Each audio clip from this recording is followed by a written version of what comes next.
Hello everyone, my name is Whatever You Don't Care What My Name Is, and this is my review for Spider-Man Homecoming.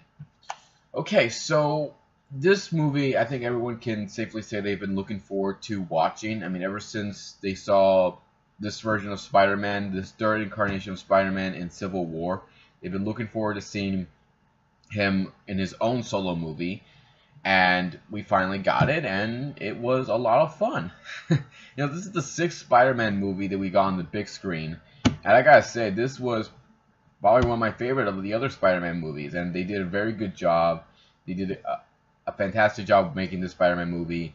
And I mean, no offense to Tobey Maguire or even Andrew Garfield, but this Spider-Man movie was a lot better than theirs, and I had a good time watching it. It was a lot of fun. So let's go over it. Let's go over this film. I'm not going to spoil too much for you guys. Just a little bit of spoilers, but not too much, okay?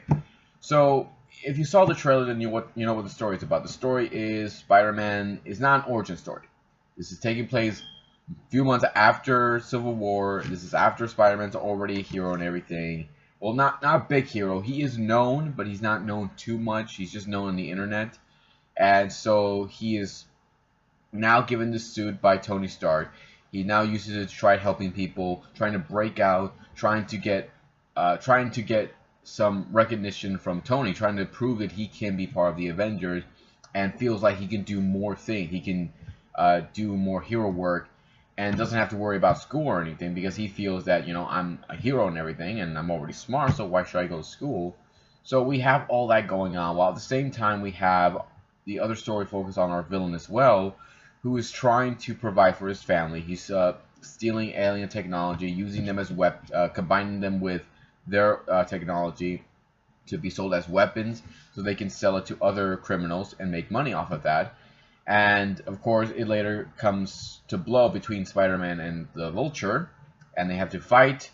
And well, I would give more details, but again, that's pretty much the story. Is just Spider-Man is trying to be this hero, is trying to prove himself to Tony Stark, while at the same time we have the Vulture, who's trying to provide for his family, and eventually he and Spider-Man will come to blow against one another. They will fight, and it leads to a big fight. So I would go into more details, but I don't want to spoil it for you guys, because the story is very good. It's well paced.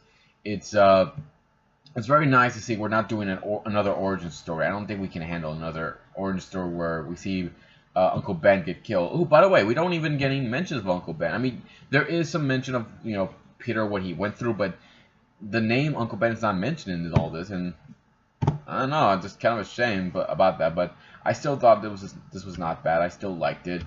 Was there any flaws with the story? Not a lot of flaws with the story. I actually didn't have much of an issue with this.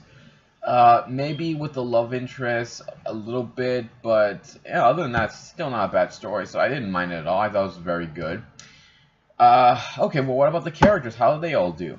I love Tom Holland, Tom Holland, sorry, my bad, but I love this kid. I mean, he is 21 years old, and he did a great job in this film. I enjoyed watching his performance in this, and how he acted in this film is how I was expecting from a 15-year-old teenager who has these superpowers, who's trying to balance out his life, but also is trying to impress someone he looks up to. So I did like that a lot, and there were even moments where when he was going through some struggles, that he actually acted like someone I expect from a 15-year-old. And he looked the part. He looked a lot better than Tobey Maguire, Maguire and Andrew Garfield. Not too bad on those two, but they looked a lot older than what we were expecting in their role as Spider-Man, and especially at the age they're supposed to be. But Tom Holland, very good job. I was very impressed with how he did. Michael Keaton as the Vulture, I loved his performance too. I liked it a lot, and when he needs to play the villain, man, he can play the villain. I mean, he doesn't start out as a dangerous villain at first, because he's just trying to provide for his family, but he soon starts to realize there's too much at stake, there's too much on the line, so he has to do more. He has to do more to try stopping anyone who gets in his way, even if that means hurting innocent people. So they do a very good job at that. I especially love seeing Tony Stark in this, the other characters as well, even Happy Hogan. I just love the interaction between him And Peter, you know, you can tell he's not very happy babysitting the kid, but he doesn't have much of a choice. It's his job. I still liked it a lot. All the other characters do a great job too. I didn't like them. I didn't mind them at all. I especially love Peter's friend, who is his sidekick, who's trying to help him and everything, and he's the only one who knows his secret. It was well done too. I was very happy with that. So what can I say? The characters all did a great job. And would I say the Vulture was a more memorable villain than the last ones? He's a lot better villain than the Green Goblin. Somewhere between the middle with the Dr. Octopus. I did like him in the second movie. I didn't mind it. A lot better than the villains from the Sandman or even Venom. A lot better than the Lizard, and a lot better than the multiple villains we got in the other film. So, yeah, the Vulture did a very good job. I liked him. A lot better memorable villain, and they did good. I liked it a lot. So, characters, all very good. So, what about the special effects and everything? How are all that? Special effects are very good. They were very, very cool. Especially love the suit that Spider-Man uses, but I also like the one he uses near the end, which I think is a lot better. And of course we see Iron Man in this, and then we see the fights going on. The fights are actually not bad. It's very good, and the suit that the Vulture uses looks awesome.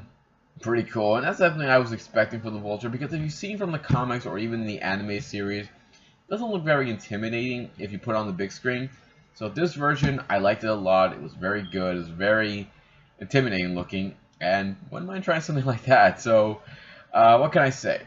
Spider-Man: Homecoming was a good film, very enjoyable. It has a little dark, moment near the end, before the final battle. You know what I'll mean if you go see it. So, Spider-Man: Homecoming, it's worth watching. If you want to take it with your kids, go right ahead. They will like this film. They will like it a lot. If you want to take it with your loved ones, go right ahead. So that's pretty much it, guys. I'm looking forward to seeing more sequels, and I'm looking forward to the Venom movie they're going to do. But I hope Marvel still helps them out with that. I know Sony said they're going to do it on their own, but please just get Marvel's input. So that's it, guys. If you have a different opinion about this film, leave some comments below. Let me know what you think. Hit the subscribe button. Check out my Facebook page. And I'll be here next time to give you more love and more entertainment. And I'll be here next week to do the War for the Planet of the Apes. So take care, guys, and I'll see you next time.